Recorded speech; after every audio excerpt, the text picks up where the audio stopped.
doing? Good. Don, Andrew Dale, how are you doing? Nice to meet you, sir. Pleasure to meet you. Yes. Oh, yeah. Well, good. I hear good things about you. Pleasure to meet you too. Cody, how you doing? You ready? Yes, I am. Bill, you are not. There's nothing brave about coming here, but the fact that you did speaks volumes. You're in a friendly crowd. You're in a good crowd. I told my wife, I said, I do this thing. I don't want you going on. She said, why wouldn't you? I know. Well, I just couldn't think of a reason why I I think this says a lot about you. It didn't surprise me that you came. It's free publicity. Yep. Good, you? Yeah.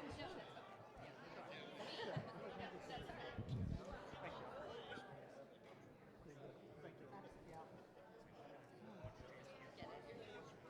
I'm Cody. Nice to meet you. Hello. How you doing? Doing real well. How are York. Mr. Hughes, how are you, sir? Doing very well. Very well. It's good to see you here. Thank you very much. Cody, good to see you. Good to see you too. Ken, good luck to you. Don? But I think you have That's good. Well, I appreciate that. I'm happy you're here, too. You and Bill are setting an example. The other guys are too big of chicken shits. This is a friendly crowd. It really is a friendly crowd. Would you be the Hughes brother? Yep. Yeah. Oh, yeah. Yeah. Carol Clendenning, I worked with your brother at Defer for not as long as some people, but yeah. So how's he doing? Because there's Daniel If he Fleming, who remembers me, currently he said holds Carol my Clendenning seat said that I'm running hello. for. Daniel Fleming, or not, It's been a while. Flanagan. He's retired. I'm retired now. I left No, Defer, for county worked council, for District the- 1. Dan Flanagan. I moved I was to like, I Klein. knew it was Flanagan, but I went to Ball State largely because the benefits program, Defer at that time was so small that they kept being threatened by the insurance company. You don't have enough participation. You don't have enough people. My husband had he doesn't, and there's a Republican, he has a Republican challenge. diabetic. I couldn't afford to list. And I can't find any social media I ended on up working for them, Ball State any for web 20 years. pages, nothing. Retired New Year's Eve 2023. So.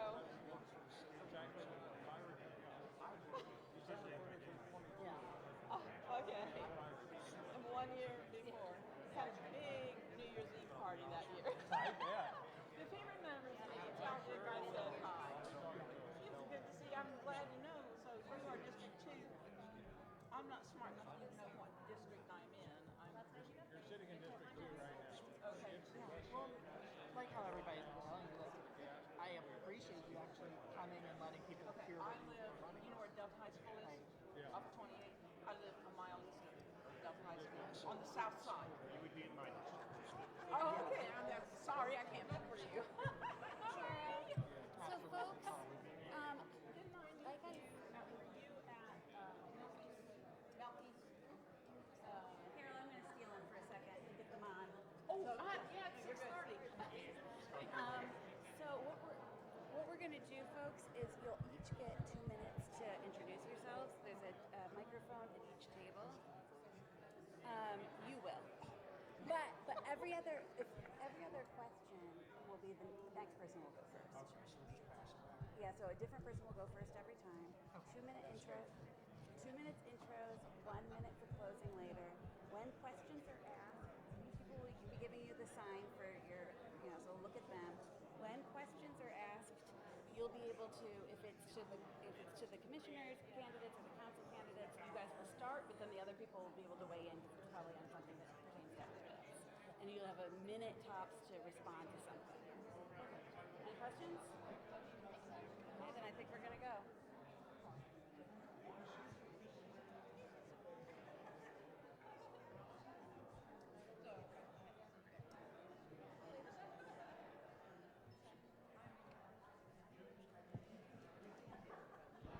Hi, folks. So if everybody could take a seat and we could get this party started.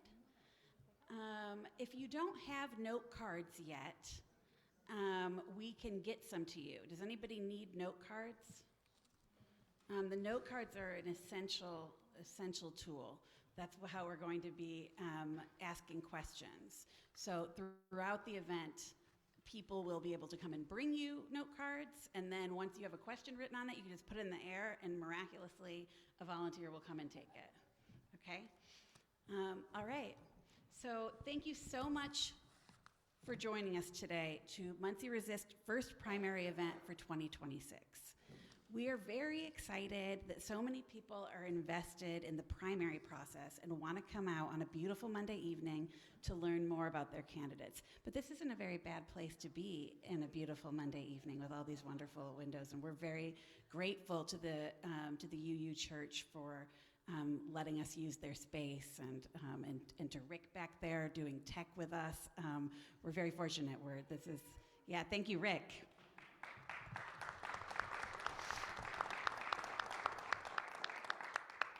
So we're here because it's campaign season, and I'd like to take the opportunity to recognize our elected officials and those who are willing to serve in that capacity. It's very often a thankless task, and it involves long hours and significant dedication. Would the elected officials and candidates please stand and be recognized?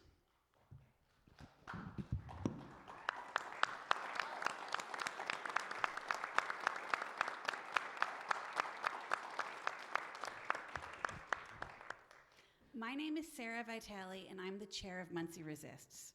Muncie Resists champions civic engagement. We stand for an open and inclusive society in which all people have a seat at the table, all voices are heard, and all needs are met. As grassroots advocates, we're committed to promoting social equality, upholding individual rights, defending democratic processes, challenging corporate power,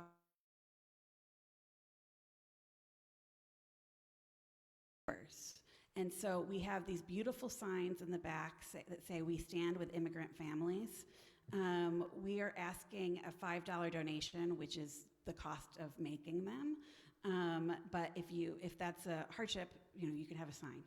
We want these signs to be all over Delaware County. Our investment in electoral politics stems from our commitment that all people participate in the decisions that influence their lives. According to the Indiana Civic Health Index, Indiana is 41st out of 51, that includes DC, in terms of voter turnout, and 33rd in terms of registration. Now, last time we were 50th out of 51 when we were talking here last time, and so this is an improvement. However, the folks at Common Cause tell us that might be a lot to do with other states sinking in their ratings rather than us necessarily improving. In 2024, under 61% of registered voters in Delaware County turned out for the presidential election. That's the presidential election. And the primaries are much worse. I didn't look up the last primary, but I know that the primary in one of the recent, well, I shouldn't be extemporaneous about this, I don't know, but often it's like 20% of people in the county who sign up. Lower than that, I'm being told, 18%, 60, yeah, very low. I'm getting some nods. They're saying lower. So many people are not participating at the bare minimum level in the decisions that significantly influence our lives. Participating in politics can and should extend beyond voting. We can learn about our candidates. We can ask them questions. We can communicate to them our needs. We can work together to influence policies. And that's what we intend to do and why we're here today. After you leave, I encourage you to speak with your family and friends, help them register to vote, or how many people have checked their registration status this year? Okay, that's gotta be everybody soon because they do voter roll cleaning or purging at different times, and if you've moved or, so you need to check your registration. You don't need to do it every week, that would be excessive. So I don't want you to get too worried about checking it, but check it before the registration deadline, and that is April 6th. I wanna thank those who worked hard to make this event happen, our electoral politics working group. They've worked on planning and setting up the event, as well as managing our endorsement process. Thanks to all of you.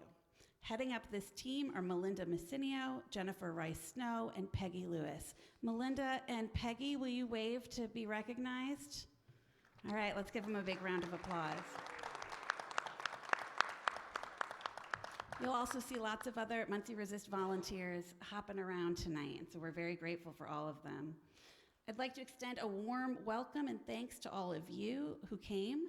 Many of you filled out our candidate survey. Their responses are on our website, and so we're grateful to people for whatever level of participation they do in this process. Surveys, attending the panel, communicating with voters. So we're very grateful that you are doing that. All questions this evening will come from the audience. The note cards, the essential note cards. You may submit questions throughout the panel. Good questions are civil. They address the qualifications or experience of the candidate or focus on policy. They're specific. The best ones elicit a yes or no answer and a response. Questions may be asked of individual candidates or candidates for a specific office, but other candidates will also have the opportunity to speak at those moments. If you cite a fact or a statistic, it has to be something that one of our Muncie Resist volunteers could look up and find pretty quickly. So maybe tell us where you got that, because I don't want to be saying anything from this position that's not true. Questions will be eliminated if they're demeaning or contain uncited facts or statistics. Each candidate is going to have 1 minute to respond to each question, and if the candidate is directly addressed by another candidate, that candidate will have 30 seconds to respond. So I'm going to turn it over to the candidates, who will have 2 minutes for their opening statements. Please introduce yourself and say your name and the office to which you're running, because it's a little hard for those folks on Facebook land and behind to see the placards. All right, Mr. Chambers. Thank you. Thank you for everyone showing up. My name's Don Chambers. I'm running for county councilman, or county commissioner, District 3. I'll just hand it over here to Ken. It's quite a lead-in. Thank you. My name's Ken Mace. I am running for county commissioner to represent District 3. County commissioners represent certain districts, but it's open voting for everyone in the county. So even though I'll represent District 3, anybody can vote for me that chooses to. I was a probation officer with the county court system for a little over 30 years, retired in 2019,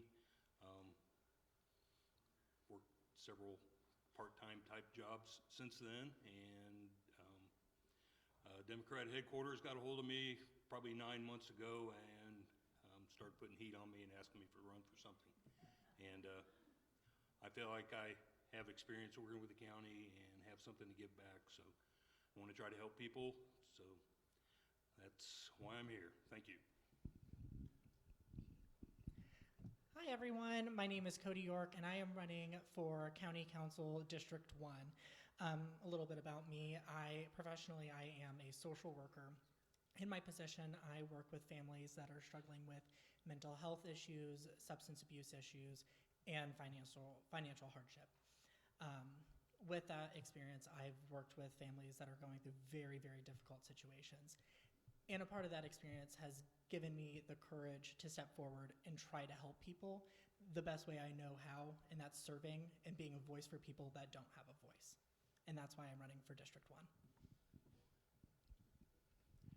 My name is William Hughes. I'm running for County Council District 2. District 2 is the west side of Muncie, the north part of Yorktown, Harrison and Washington Townships up to Gaston, all the way to Wheeling. I'm grateful for this opportunity. I'm grateful to be back in this room where next month, 45 years ago, I was married.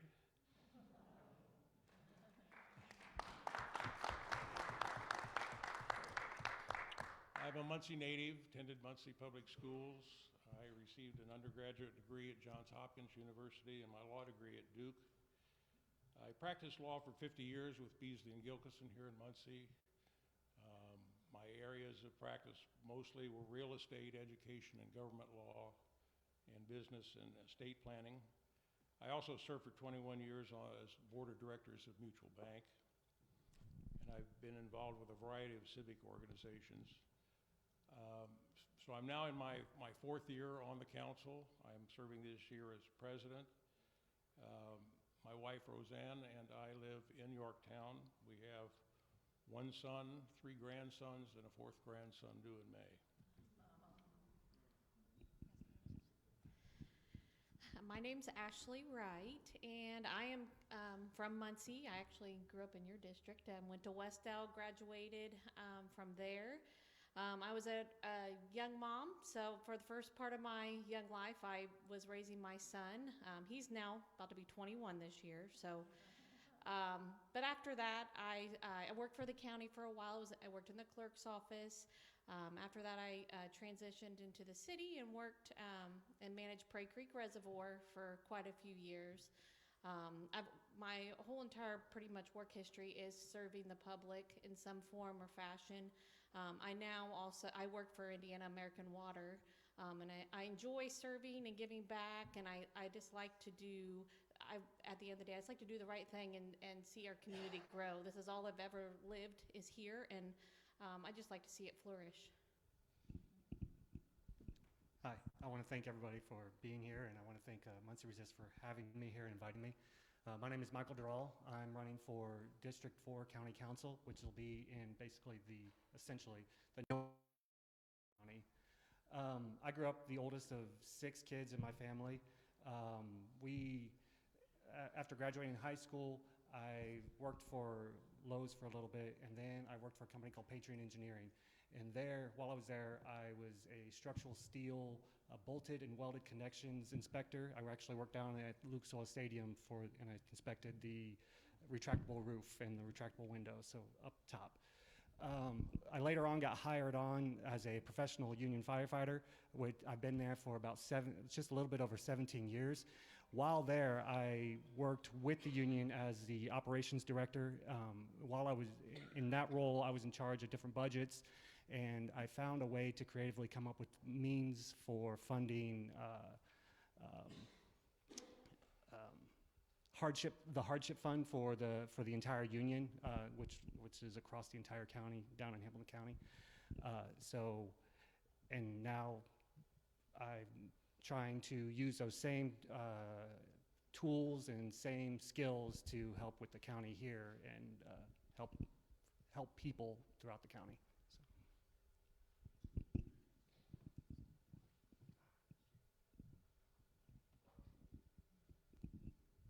I'm so used to using the one microphone that I forgot that we have these 2 microphones. Mr. Chambers, you can use that microphone and finish your statement. Hello? Okay. Again, I'm sorry, I didn't explain all myself here. Again, my name's Donald Ray Chambers, Jr. I grew up in Daleville, graduated from Daleville. After Daleville, I went to the United States military for 4 years. I've done maintenance pretty much all my life. I work for Delaware County now as the maintenance superintendent for Delaware County. I'm also in charge of the ADA program for the county, for the entire county, so I'm working on trying to upgrade things for Americans with Disability Acts and stuff for everyone. I just think that we all need to work together, whether we're Democrat or Republican. We need to stop arguing and bickering and work together. And we need to come together for the people. We shouldn't be separating and arguing against everybody.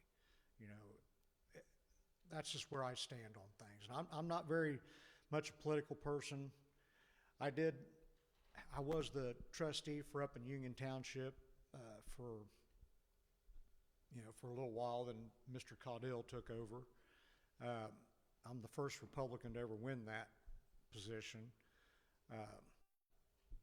I've been up Eaton for about 20 years off and on, so I got 6 grandkids and 4 kids all together, and the grandkids love to beat up on grandpa, so. But I appreciate your time to let me talk again. Thank you. All right, so let's get right to business.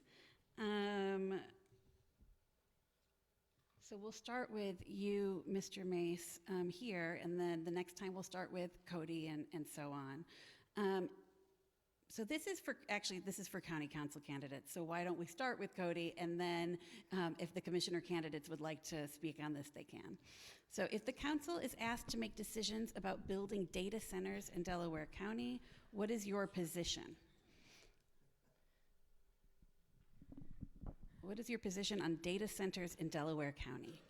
Okay, sorry about the technical difficulties. Data centers are not good for the environment. I'm just going to start off by saying that. It takes all of our water, it takes all of our electricity, and then it causes all of our utility rates to skyrocket while these mega corporations get all these tax breaks and incentives, and they get to pay for all their fancy stuff off our backs. I will oppose AI data centers and anything else that want to come to Delaware County that's not only going to harm the environment, but also harm our pockets.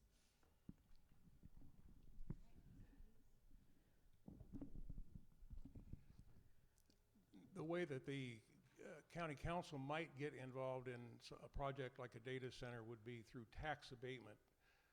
Council went through this with the proposed solar arrays and the council found itself in a very uncomfortable position. There were passionate individuals on both sides of that issue. We took a hard look at the tax abatement policies and decided that shouldn't be used as a method of determining land use. Land use decisions need to be made by the Plan Commission. So as written now, a data center would not qualify for tax abatement and would not be considered by the council. Obviously, an overview of what I have learned from the data centers. I can't say that I would necessarily support them. Obviously, as a council member, we wouldn't really have, like he said, it would really have to do with the tax abatements. But I would like to learn more details about them. But from the overview that I have seen and the details that I know, I don't feel like it's the best use of our land right now. Like was said earlier, this is not exactly a council-specific issue. However, being in the council position, you can use the bully pulpit to speak publicly at other forums and each person would be. With that, we were told recently that it is a myth that they don't consume a bunch of extra energy and they don't consume a bunch of extra water. However, it's my understanding that it is a myth that they actually bring many permanent jobs, high-paying permanent jobs to the community. And it is very true that they cause great damage to a community. And if people don't believe it and believe that it is a myth, then I welcome them to go on a field trip with me down to Memphis.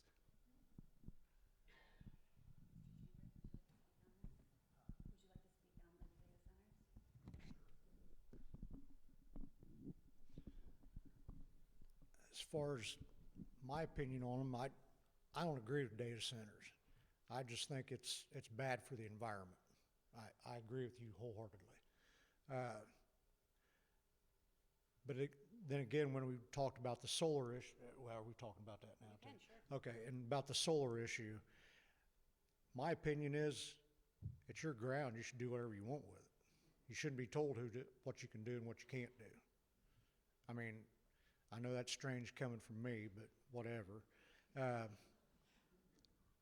I'd rather have solar than I would a wind farm any day. That's better. That to me, wind farms are not very good, but I'd rather have solar. So that's just my opinion on that. As far as the data centers, from what I've learned, we don't have the resources, natural resources, to accommodate those. They also create a lot of, they don't create jobs except during the construction phase. And then once they're in operation, there's only a handful of employees at each one. So they don't bring in jobs. I don't know a whole lot about data centers, but as a general rule, I would not be in favor of building data centers in the county. So, Mr. Mace, we'll start with you on this question. We'll stay in this area. What are your thoughts on solar in Delaware County? I would support solar. I think that would be a good use for farmland. Michael and I have gone and talked to some farmers, and farmers in Delaware County can use their land about 6 months a year. And farmers in surrounding counties can use their land year-round because they are able to use solar farms, they build the wind farms, and what's happening is they're using their land in the surrounding counties to provide solar fields and wind fields, and then they're coming into Delaware County and either buying farmland or leasing farmland here. So they're making money year-round, while Delaware County farmers are only able to use their land 6 months a year. So I think something needs to be done to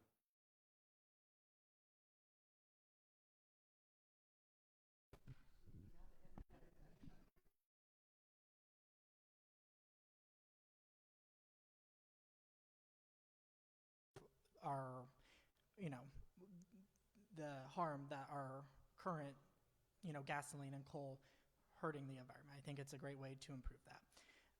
I think we're talking about farm fields, and of course on the council, like how it was stated, we don't have a lot of stuff to do with policy and stuff like that. So mainly the tax abatements and stuff like that.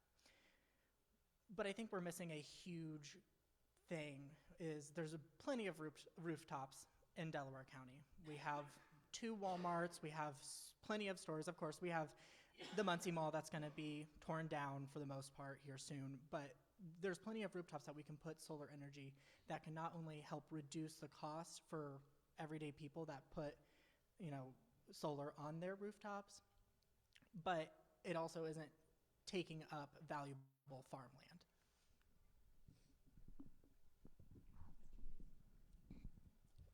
As I mentioned earlier, the county council, before I was on the council, approved tax abatement for the proposed solar development in Washington Township up north of Gaston. That started a whole process in which the council was not involved. The commissioners took the lead, along with the Plan Commission, in trying to balance interest, the interest of people who were opposed to, who frankly didn't want to live next to a solar farm, and the developers. And the developers had very strong ideas about how they wanted the rules to apply to them. In the end, the commissioners came up with a new ordinance regulating solar usage. It's probably going to discourage most of the current developers, but it could be made to work if a developer would work with the county. I have always thought solar was a great idea. I mean, we have to come up with something because what we're using now is not going to sustain us in the long term. So I have family members that have solar and they run their house exclusively on their own solar, and it works out great for them. And that's something that I wouldn't even mind for my own house. But I do think we are going to have to come up with some alternative things to everything. Just keeps taking more and more power, and it's got to come from somewhere. I'm a supporter of solar myself. I think that so the argument for data centers is the money that it could potentially bring into the community, right? But solar, I feel, can do the same thing. And the interesting thing about that is with the tax abatements and the way they do it is, and the way neighboring counties are doing it, is it allows the community to fund things that wouldn't otherwise be able to be funded because it comes in not necessarily as a tax, but in another form, a direct payment. And so it allows you to pay for other things like the county doesn't normally pay for education, but you can pay money towards education. You can do what you want and what you need to do with it to fund the things that are most important to the community without any restrictions you would otherwise have.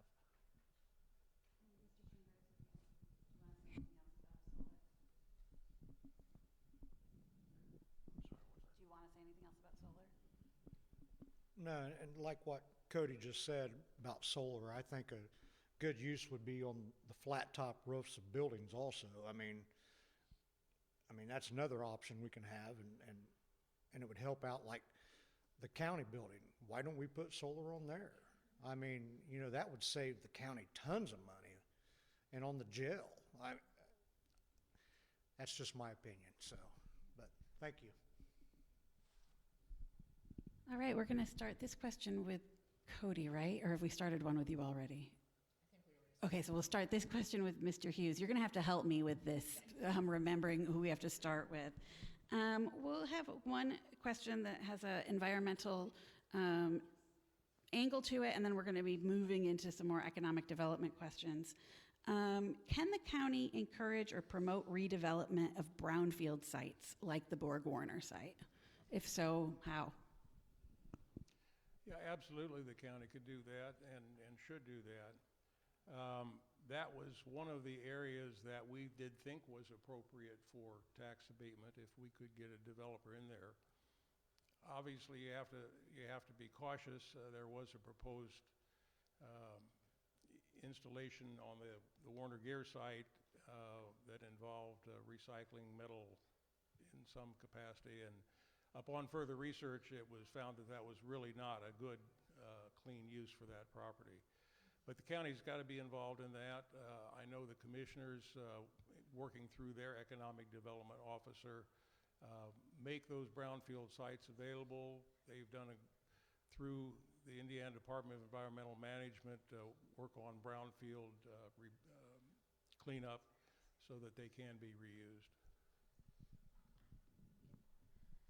As for, just Borg Warner site, those might be the good places for the solar that we want that doesn't take up the farmland. That might be your happy medium, or compromise.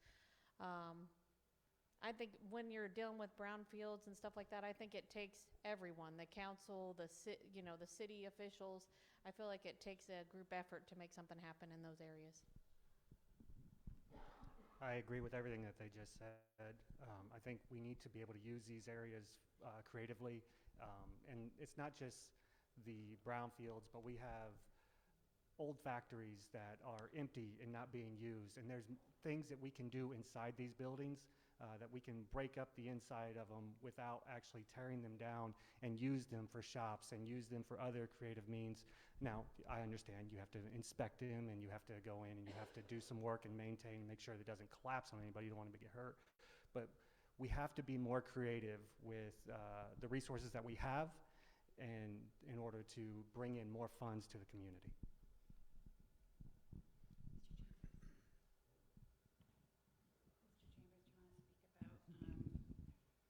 About the brownfields, like Borg Warner. Yeah, like, okay, say for instance, like what everyone's talking about the brownfields is there's a lot of areas that are vacant now. I mean, why can't we just put some solar panels there in the vacant areas? I don't think anybody's planning on doing anything with them, so why not just make use of what we have, like the Chevrolet plant area where they tore it down. Let's put a bunch of solar panels there. And Warner Gear.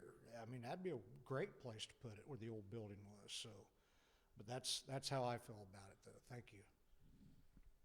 And Mr. Mace and everybody, the people online are saying they're having difficulty hearing us.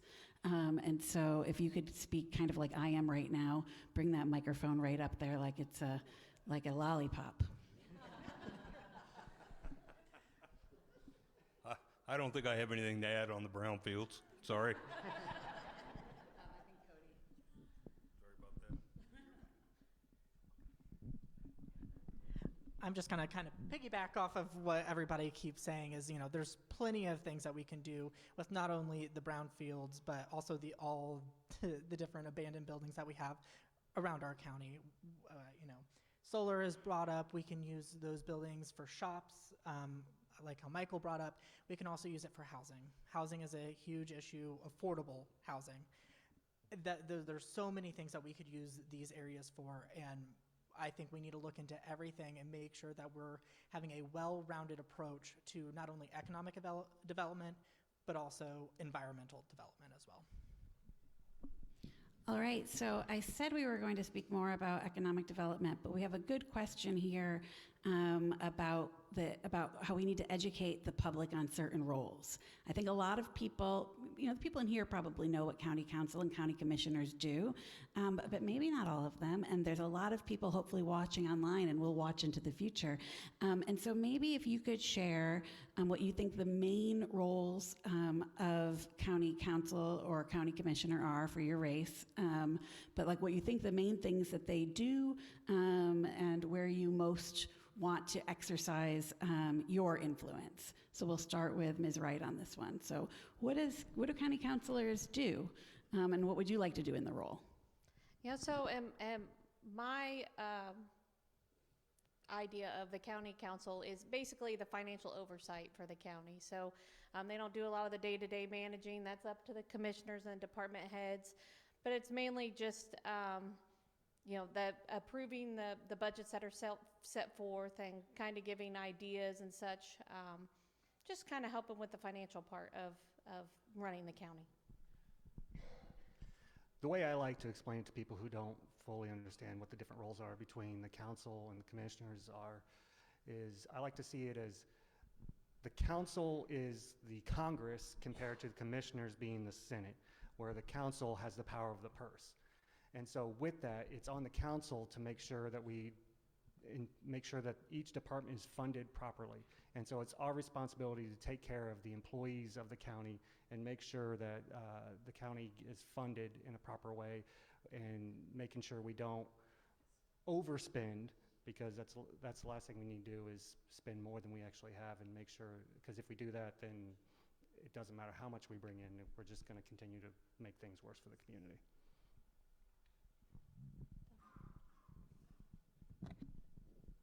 Mr. Chambers?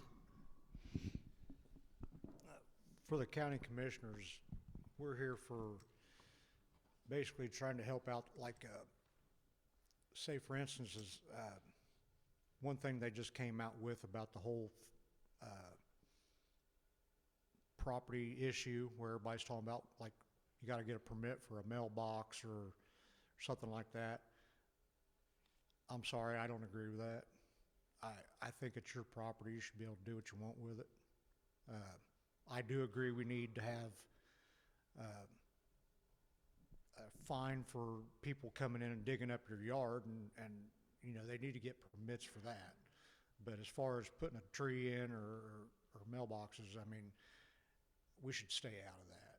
I mean, that's my opinion. But we're here basically for the people and to try to help people out when we can. So, short answer, yes. So, thank you. County commissioners are basically the executive branch of county government. They oversee the unincorporated areas of Delaware County. Excludes the towns like Yorktown, Daleville, that have their own town councils. And the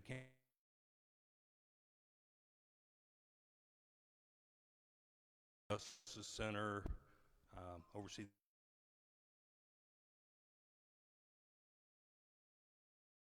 heads for several of the offices that are not run by elected officials.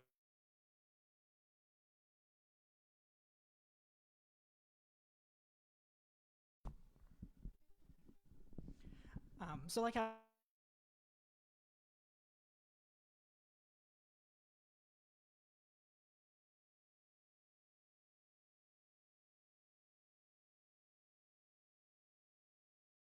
elected.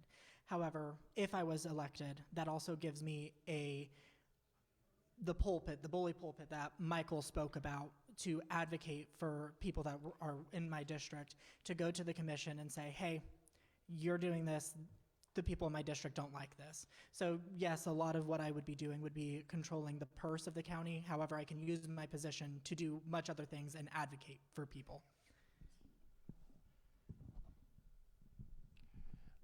As said, the county council is the fiscal body of the county. Our main work product is the budget. We will spend 50 to 60 hours during September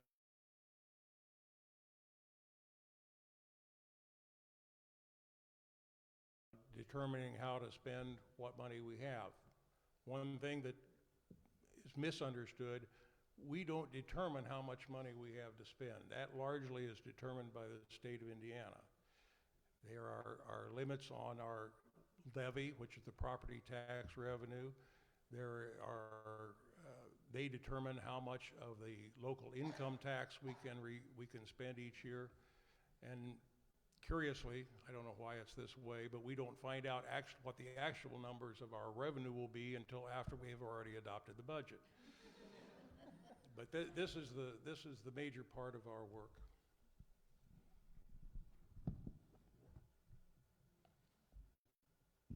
So we've heard you talk about tax abatements some, and so we have a question here, and I'm going to combine a couple.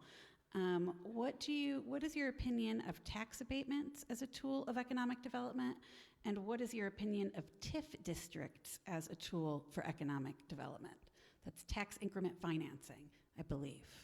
So I think we start with Michael on this one. So the commissioners generally deal with TIF districts, but tax abatements, I think you have to be careful with that and how you do that, right? Because if you give out too many tax abatements, then it's nice that you attract companies and they might bring jobs in, but are these jobs high paying? Do people move into the community with these jobs? And then if you give out too much of a tax abatement, is the company going to be able to raise enough money in other ways, and you end up actually hurting the community because you're giving out too many tax abatements. So I think you have to be very careful when you're giving those out. And Mr. Chambers? If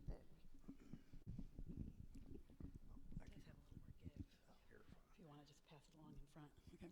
No, you're fine. Yes, about tax abatements, I think we need to limit who we need to give tax abatements to. I mean, it's a good thing to try to get businesses in here, but like what the gentleman said at the end down there, we it could hurt us too if we give too long of a tax abatement. It's like, for instance, where I live up in Eaton, they gave a tax abatement to biorefinery. It was supposed to come in Scheidler.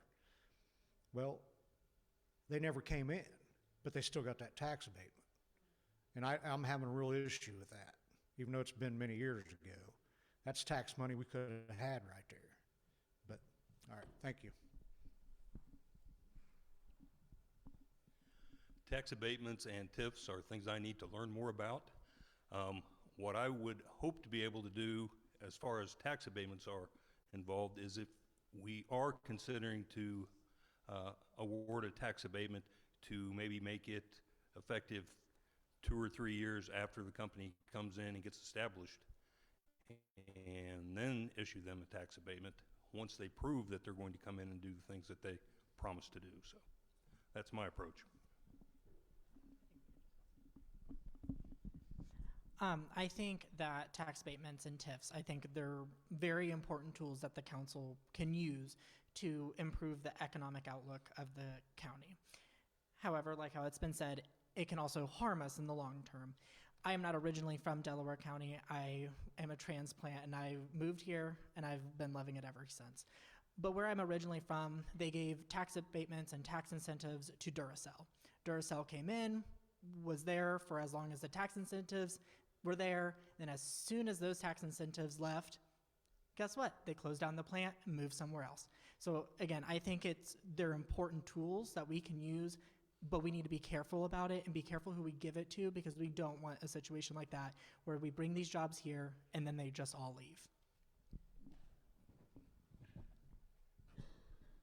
I think we need to be clear. Tax abatement means that you're going to phase in new taxes. You're not letting a company not pay prior taxes. They phase in new taxes based upon their new development.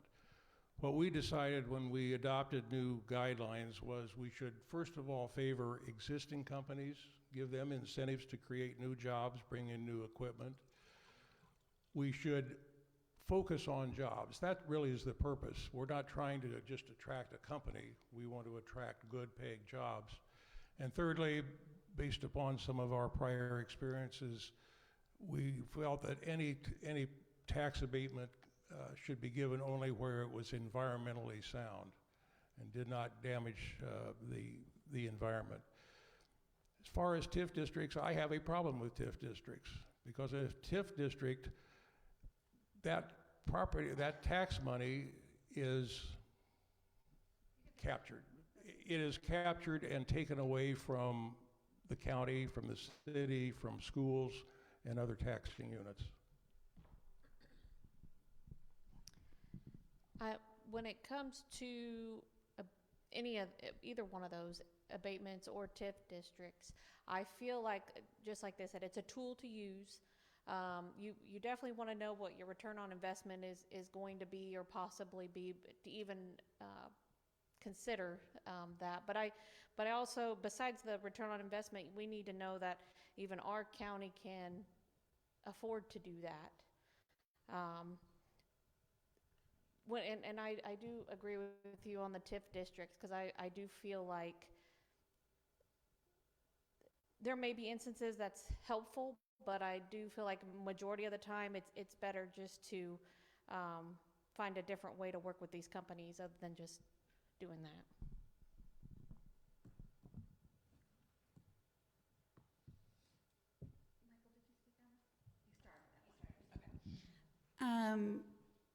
The state has cut property taxes and has a cap on property taxes, and we've lost revenue from the state, or lost some ability to get revenue.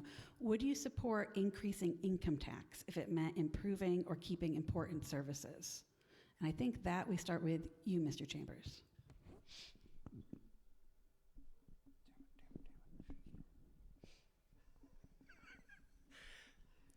As far as property taxes goes, I understand we gotta, I think we need to have a small government, not a large government. Everybody's dipping their hands into everything, and that would, personally, I'd like to see do away with property taxes all the way around. But I know that's,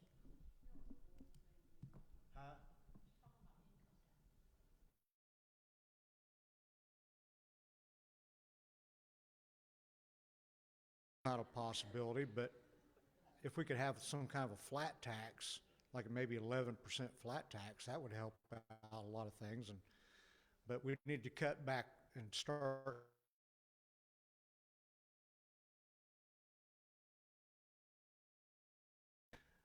I hope I'm answering the questions right this time now. So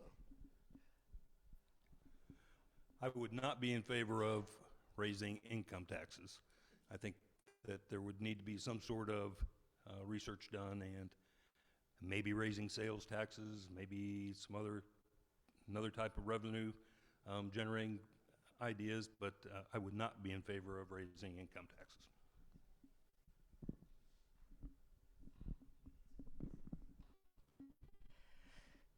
When it comes to taxes, I think income, any type of tax, I think inevitably we are going to have to look at raising some form of tax in some sort of capacity, if that is income, sales, or something like that.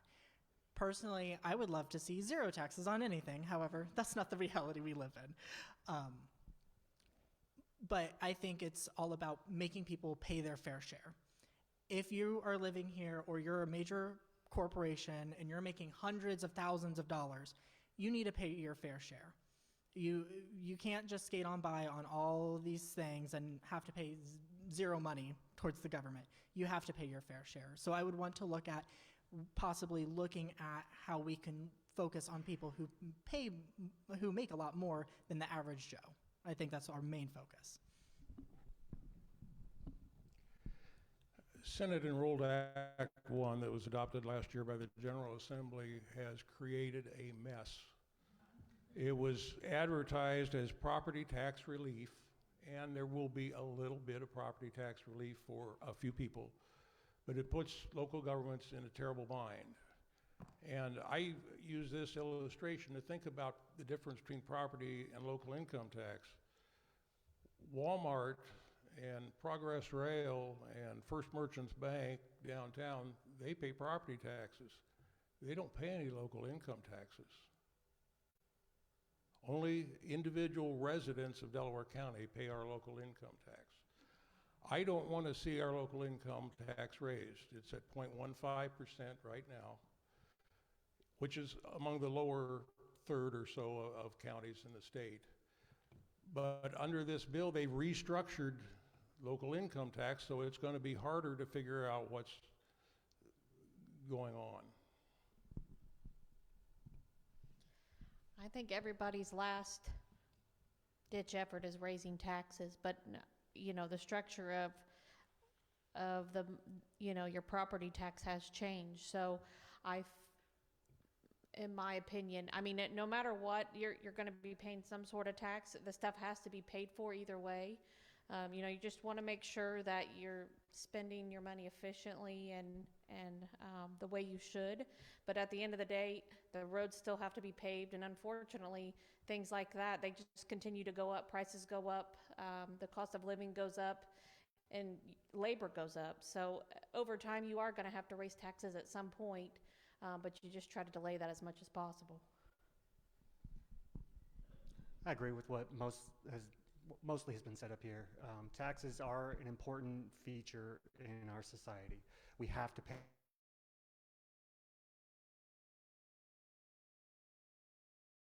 Legislators at the State House decided that they didn't want to take blame and take responsibility for tax issues at the state level, so they wanted to pass that on to the local municipalities. And so because of that, now we have to deal with the issue down at this level. And with that, they've also imposed more rules, making it more difficult for us to find funding for certain aspects of our community.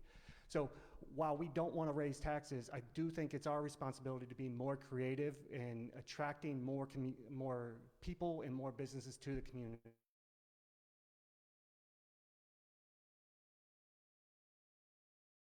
The issues that we have and the struggles that we have, we need to sell the things that we have here that other communities either can't produce or would cost way too much for them to produce.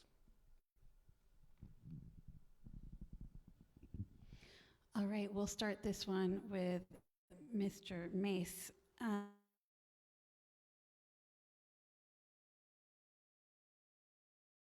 Development arms in Delaware County, the city, the county, and the chamber.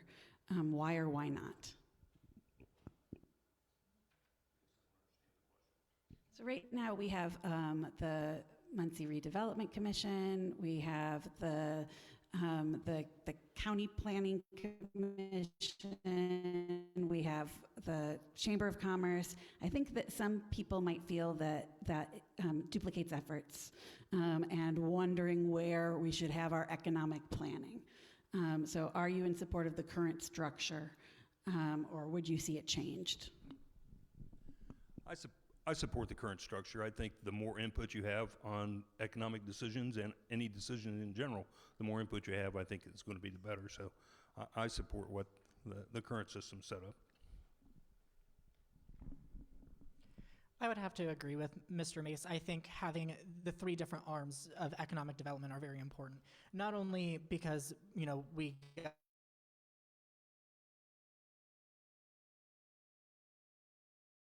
may not necessarily be good for the city of Muncie or, or otherwise. So I think it's important to have the county focus on the county and what's good for the county in totality, but also having Muncie's commission as well, focusing on Muncie and what is good for Muncie.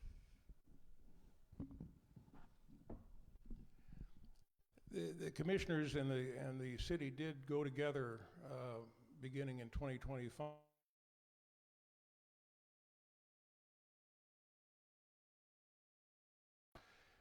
And I think that was helpful. We do have a lot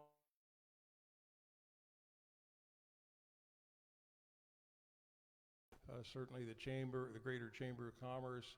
So there are a lot of voices there. By my observation, they are working together fairly well, although it's a little hard to see the kind of results that we would all hope for. But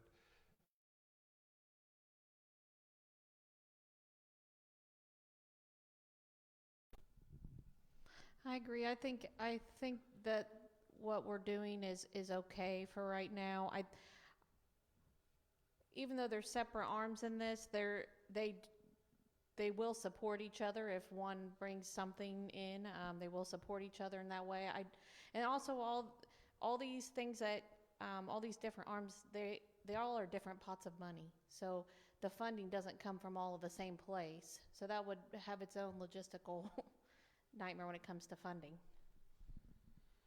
While I understand the concern of potentially having too many cooks in the kitchen, I think it's important that we have these multiple voices, and I think it's important. So as a county councilor, it's important for me to go out and talk to these different resources within the community to develop these different ideas so that we can find and filter through and find what works best for our community, working with both the towns and the county and the city of Muncie to ensure we do what's best for everybody.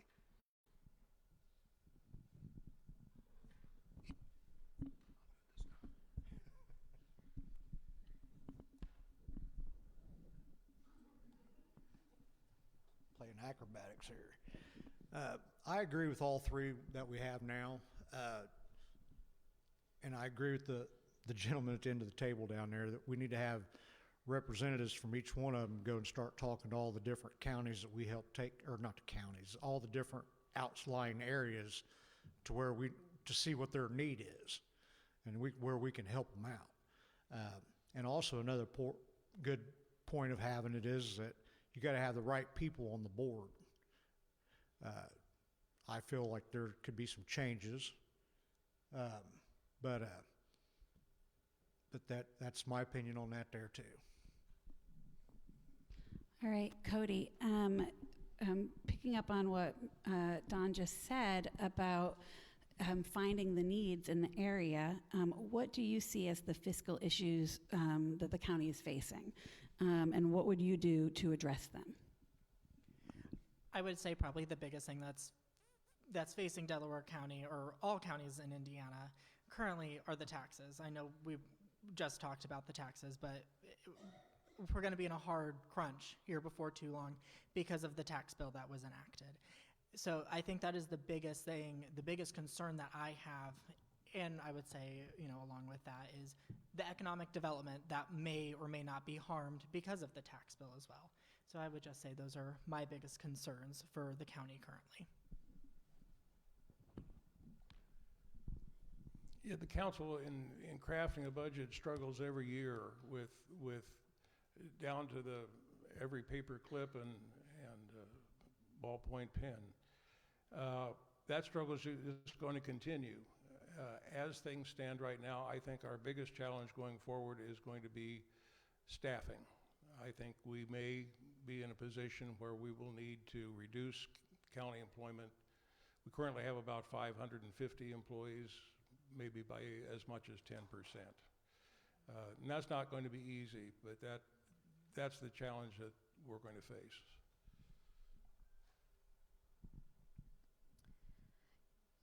I think as council,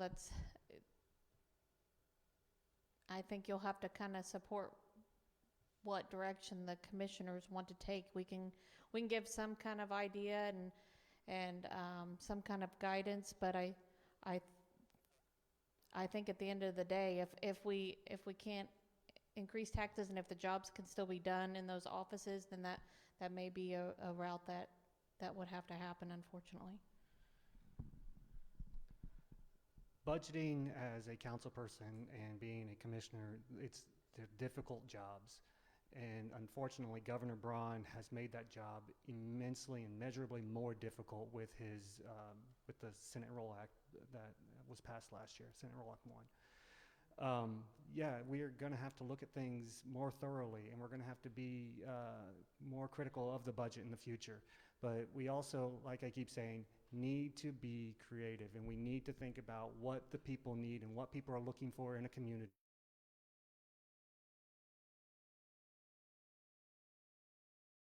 Around and walkable, because that's where people want to live, and that's how you can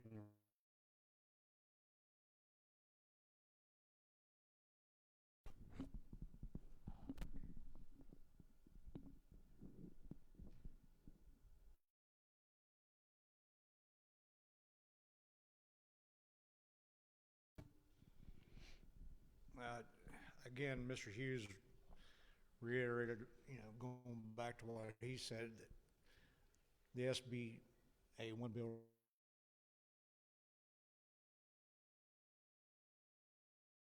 afford to pay some of the people, and we unfortunately are going to have to lay some people off. We did that last year, and it does.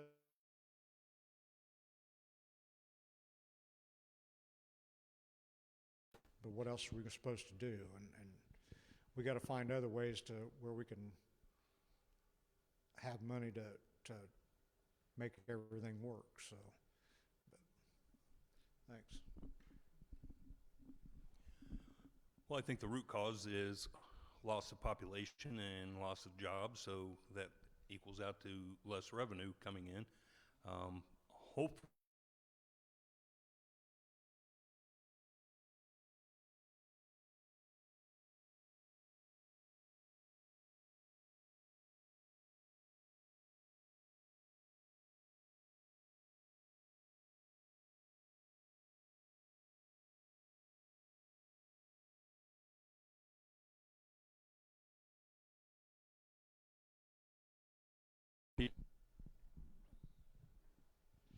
All right, so we'll start this one off with Mr. Hughes.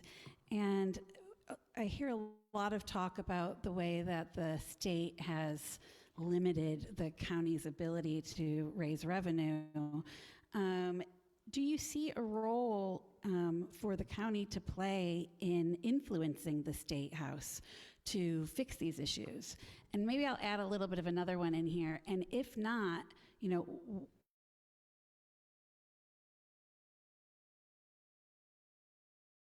Absolutely, there's a role to play. I, at least locally, attend every Chamber of Commerce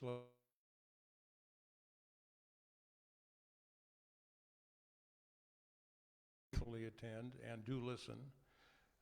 The commissioners will go down to Indianapolis during the session and address items of interest and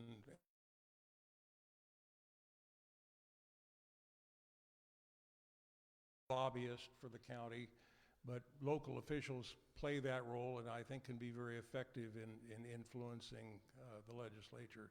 The legislature wants to hear from people. They make better decisions that way. Yeah, I agree with that. I think staying just connected with your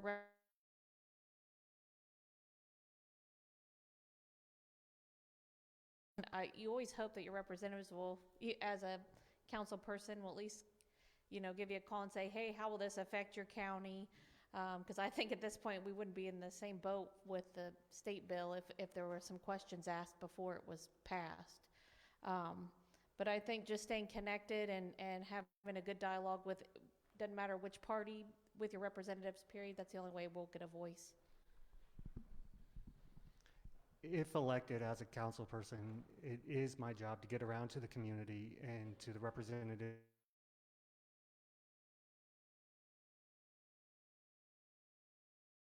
there to get to know the representatives above me down at the State House, and be that, even though we don't have a lobbyist that we hire, but for me to be the lobbyist, and I'll probably be the cheapest lobbyist that there is down there. So have to develop these relationships, have to go down there, have to talk to people who make the decisions so that we can do what's best for us.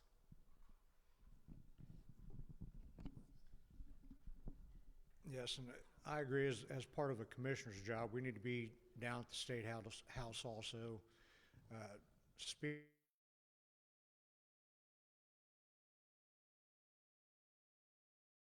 Find out what they need, so we can take their, just like what the gentleman down at the end of the table said. We need. I can't remember his name. Okay, but turn around. My name's Michael Durall. I'm running for County Council District.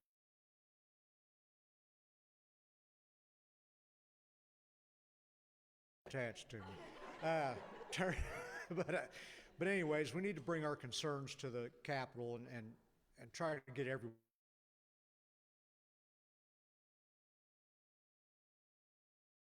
Agree with Donnie.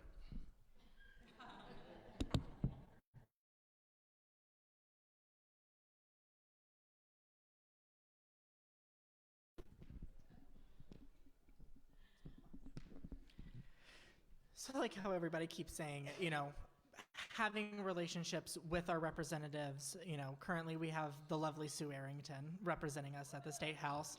So, of course, having her, you know, of course she's not running for re-election, but having relationships with our elected representatives that are higher than us is so vitally important for what we're doing.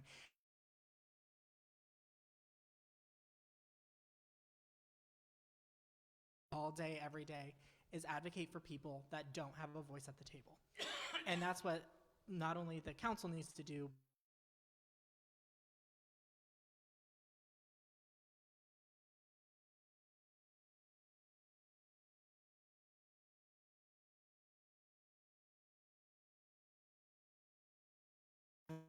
All right, Ashley, we'll start with you on this question.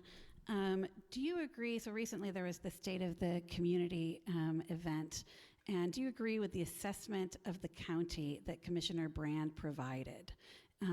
If not, what do you see as our path forward to success?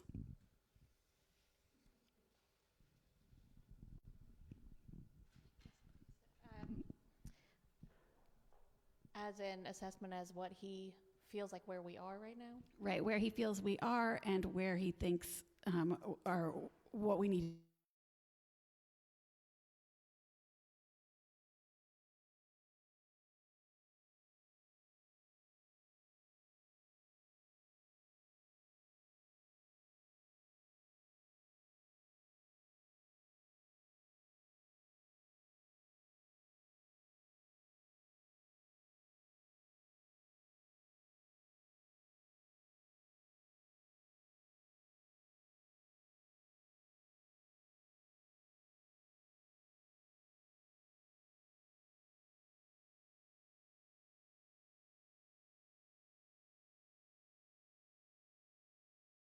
Of a lot of things that he deals with on a day-to-day basis, but I do.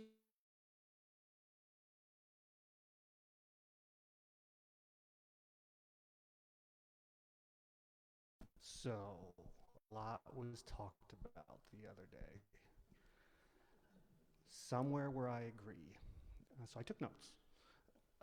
We need to build the ag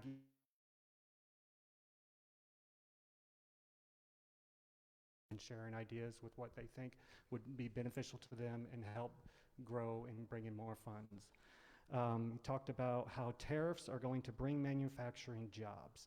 I don't know if you know, but last month apparently we lost 92,000 jobs.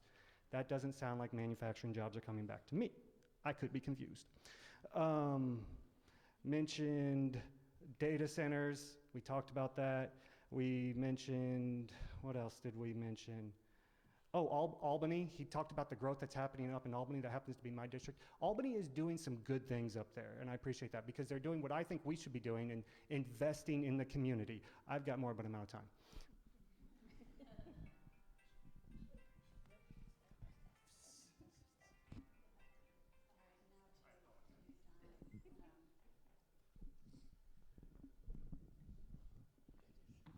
Do you agree with the assessment of the county given by Commissioner Brand at the recent State of the Community event?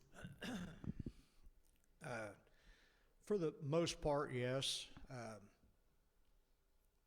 I just think that we need to concentrate on doing more things.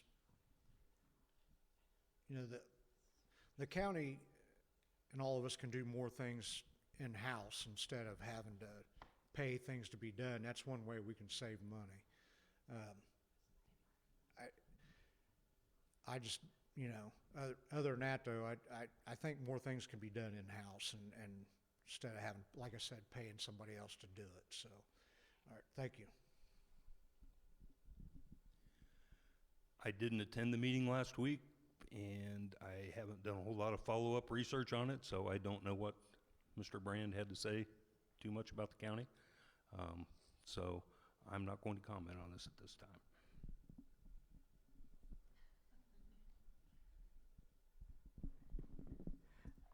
Similar to Mr. Mace, I was not able to attend last week and I haven't been able to do a whole lot of follow-up, but from my understanding of kind of what was said is I do agree that Delaware County has a very bright future ahead of us.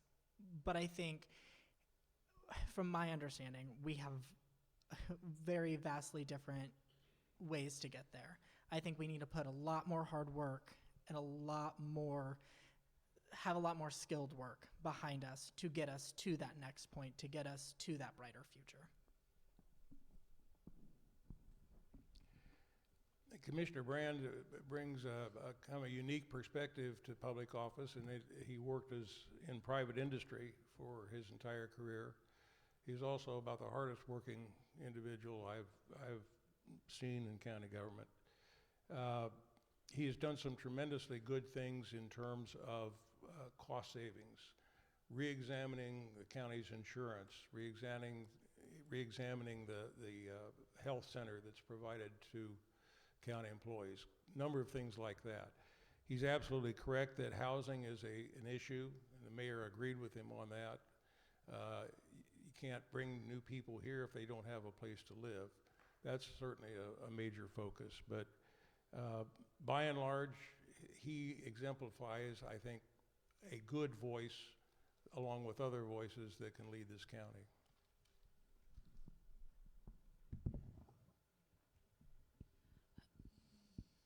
Much of the discussion by Commissioner Brand seemed to rely on increasing population. But we have seen a significant downward trend in population and continued. What reason do we have to think that we should rely on new people moving into our community to help us raise revenue? What do you see, if anything, indicating that that trend will turn around and help us? So I agree, we do need to find a way to bring more people here to help increase the revenue. However, I think we are misguided in the tactics that we are focusing on now. So they talked about in that meeting of they're building houses that cost between $450,000 and $600,000 houses. When we focus primarily on single-family housing with large yards and in cul-de-sac type neighborhoods, that's really not conducive with bringing in tax revenue. These houses don't bring in enough tax revenue to pay for the infrastructure that is required to maintain that. So you see this happening in other communities. And so it's almost a Ponzi scheme effect where you are constantly building out so you get the suburban sprawl to pay for the infrastructure you already have. So we need to reconsider the way we're building our city in the future, make it more walkable, moderately dense. I'm not saying get rid of single family housing, but we need to be careful how we mix that in. You know what, maybe you and I could just share a mic. Okay. As far as the housing market goes, I don't think that, there it is, okay.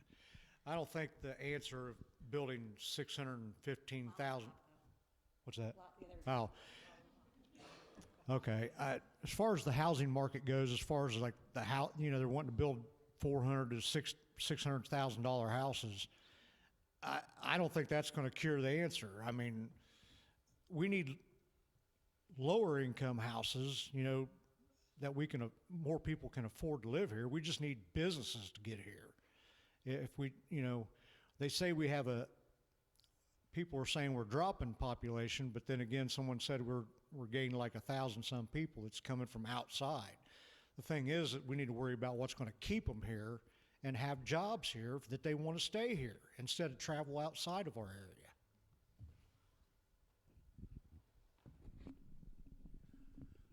I agree with that. It's kind of like what came first, the chicken or the egg?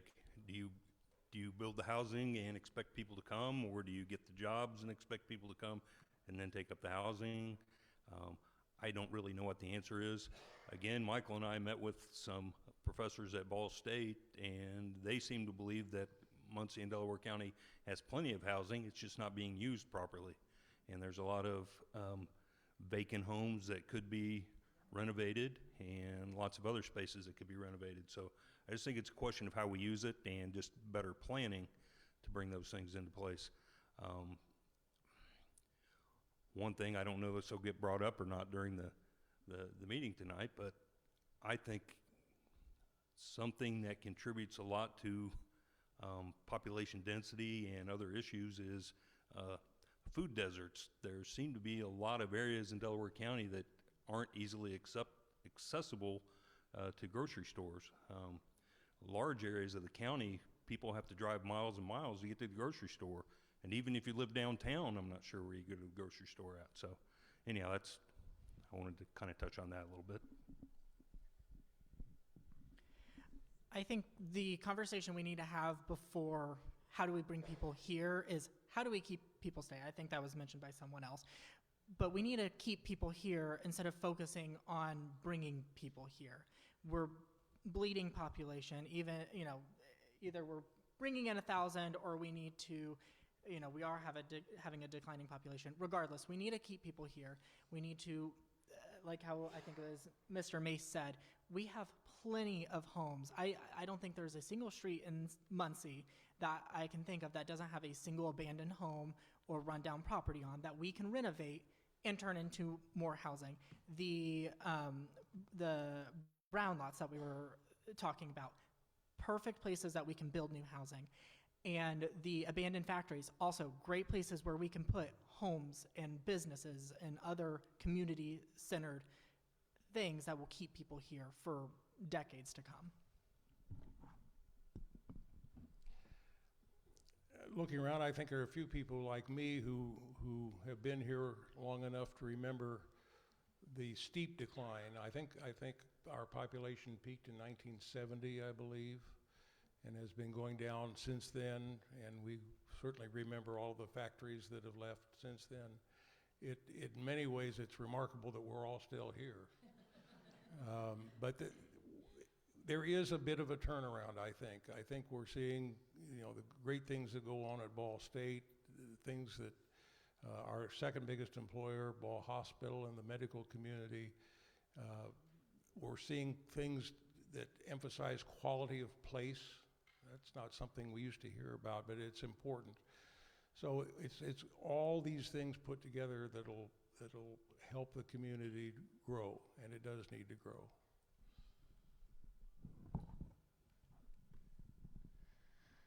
I do understand partially why they are building the homes that they are. I mean, there's many good paying jobs at Ball State at the hospital where people travel back down to Fishers or some other area to where they live every day. So I think the point is we want to try to get them here to stay here. But I also think there's a lot of blight around Muncie that we could tear down and build up. The only problem is sometimes the lots are a little small compared to what people are looking for, even to build houses. The rules of building and the codes are so much different than they were 100 years ago when the houses were originally built. So obviously focusing on the quality of place, that's a huge thing. That's what people are looking for anymore when they're looking at a community to move into, is what is there to do for their children? How are the schools? All those things. Those are, besides housing, it's improving everything around them because people want a great place to live. So I still have a lot of great questions here, and I'm not going to be able to ask all of them. And so if your question wasn't answered, I hope you find somebody after the meeting and ask them or contact them by email or on social media. The last question I'm going to ask before closing statements. Do you support, or would you support or oppose merging the Muncie City and Delaware County governments, as in the case of Unigov in Indianapolis? I'm totally against it. That's kind of a little bit of too much of an overreach of power, in my opinion. Every little small town needs to have their own say on what they do. We shouldn't have one person running everything. That's just too much power overreach for me. So, sorry. You can't have it, Mr. Mace. I would be opposed to combining governments. I think things are working okay now. Obviously, they could be better, but I think there could be improvements made, but I would be opposed to combining the two. I, like everybody else that spoke, I would be against merging Muncie and Delaware County, like, you know, Indianapolis and Marion County. We see the state of Indiana overstepping all the time and trying to control what Indianapolis and Marion County do. Like this past legislative session, they were, you know, they're doing stuff with IPS. Like how they did with Muncie Community Schools, the state came in, said, you don't know what you know works for you, so we're going to take that power away from you, and we're going to put people in to control what you're doing. And I think that the people of Muncie know what they need, and the county government should not come in and oppose their will onto Muncie. I'm all in favor of government efficiency, and some good examples. One good example is Yorktown merging with Mount Pleasant Township. I think that's worked out very well. I don't think it would work well for Muncie and Delaware County. They have different roles to play, and they have been able to work together so that they're not duplicating things. For instance, the city of Muncie takes care of animal control. The county mostly oversees the plan commission that governs both city and county. So there are areas of cooperation that will promote efficiency, but as far as unifying the governments, I don't think that would work.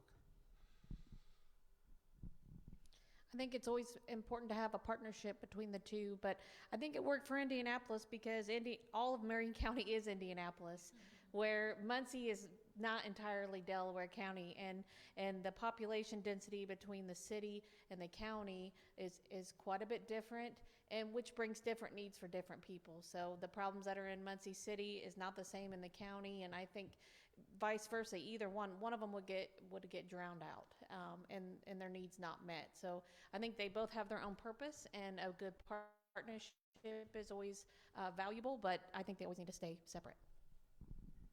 No. So I think it's important to have collaboration, not just complete control. So the more collaboration you have, like we talked about earlier, the more ideas you have, the more options you have, the better off you can work together as a community. So we need to be working together. It doesn't matter, like was said earlier, Republican, Democrat, Muncie, the different towns around the area, or the county itself. We all need to be working together, talking together, and finding common solutions. All right. So before the candidates make their closing remarks, I want to thank all of you for participating in tonight's event. I want to thank those who are watching from home. I want to thank those who volunteered tonight. Thank the UU, thank Rick. This is a truly a collective effort, and I appreciate everybody who put the energy into it. Also, we have information. You can go to our webpage through that. It's muncieresist.org. On one of the other slides that I think we'll be rotating through after, we could start doing that soon, there's a slide that we have a slide showing all of our events coming up. We have a social event this Thursday. We have another one of these events next Monday. And so please stay tuned because there's a lot to do. And is there any other announcement? The signs. Is there another announcement? Oh, yes, leave your pens, please. They're not gifts. So just note that. Okay, so thank you. And then I'd like to give a round of applause to the candidates.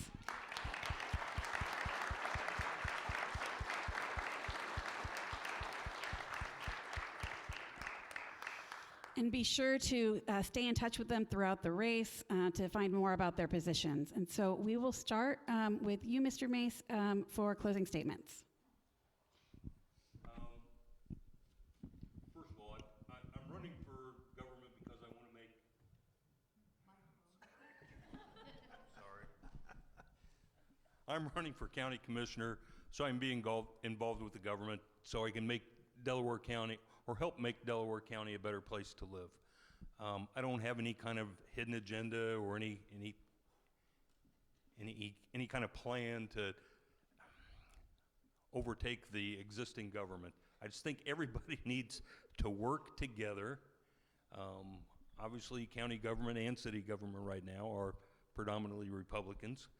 Not that Republicans are evil people, but there just needs to be a mix, I think, and there needs to be accountability, and that's why I want to get involved, to just kind of help even things out, I guess. Like how I said at the beginning, I'm a social worker by trade, and all I do all day, every day, is help people. I have to go sometimes in the middle of the night to go help people to make, enter in a hard situation and make things better. And that's what I want to do with county government. County government needs to be for the people, by the people, like how any level of government should be. And I think I have the skill set to do that for everybody. I can be a strong advocate, and I will do anything and everything in my power to help the people of Delaware County. Thank you. I have a county government contact sheet. If you're interested, I have quite a few of them here. I also have my card that has my personal contact information. I want to make one point about the county council. I started as the attorney for the county council in 2017. At that time, there were 4 Republicans and 3 Democrats. The county council has a tradition and has always been totally bipartisan.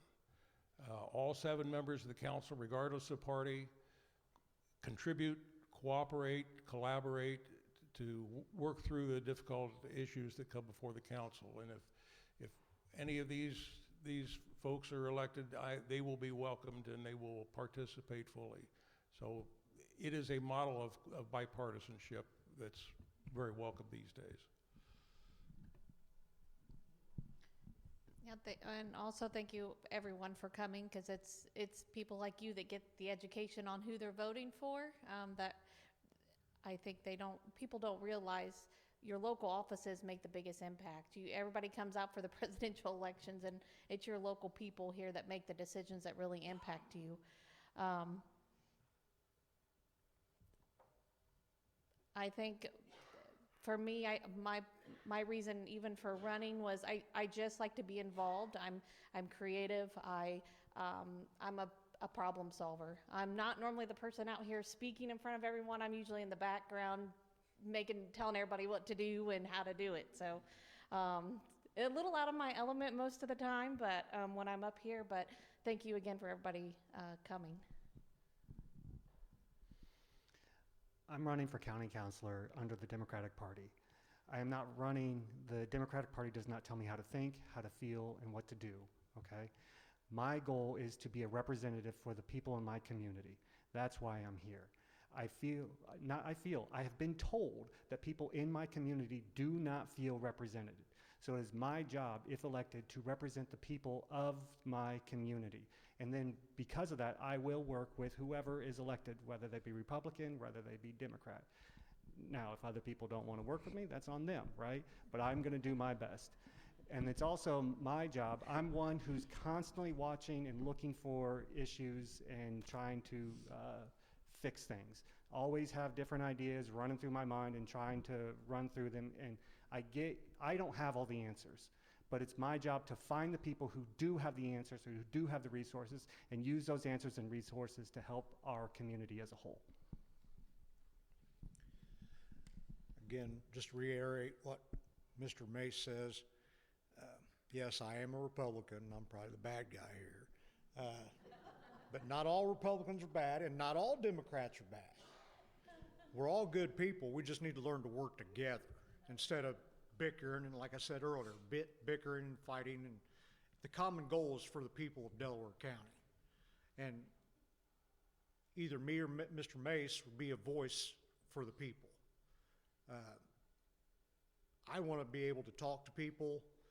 I want them to be able to come to me. I will be giving my personal phone number out if anybody wants it. They have any questions, even if I get into the office, if I win. Both Mr. Mace and I, we both want to work for the people. He's a good man. We're all here for the people. So that's all I got to say. Well, thanks to all of you, and thanks to everybody in the audience, and you have a wonderful night, and we hope to see you in a week.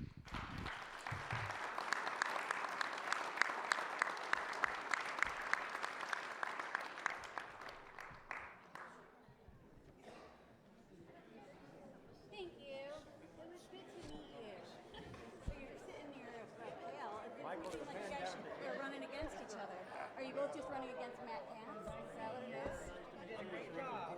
There we go. Good to see you, Ken. Okay, all right. We know we're Cody, thank you so much. Yeah. Part of your talk that I think you're forgetting. How many years have you been fly on the wall watching everything you got done? I appreciate all your service. Yeah. For people who don't know you from that side, Oh, here it is. Thank you. I because you've appreciate it. seen Thank you. You were very that welcome. wall of both city and county operating, because you've had contact with every aspect of our government, right? So we got to get you to talk a little bit for whatever it's worth. I've listened to a bunch of you guys over the decades. You got what it takes. Anybody up here will be like, I was up in my mind. You got that part. You got more across the road than most people do. Appreciate you coming.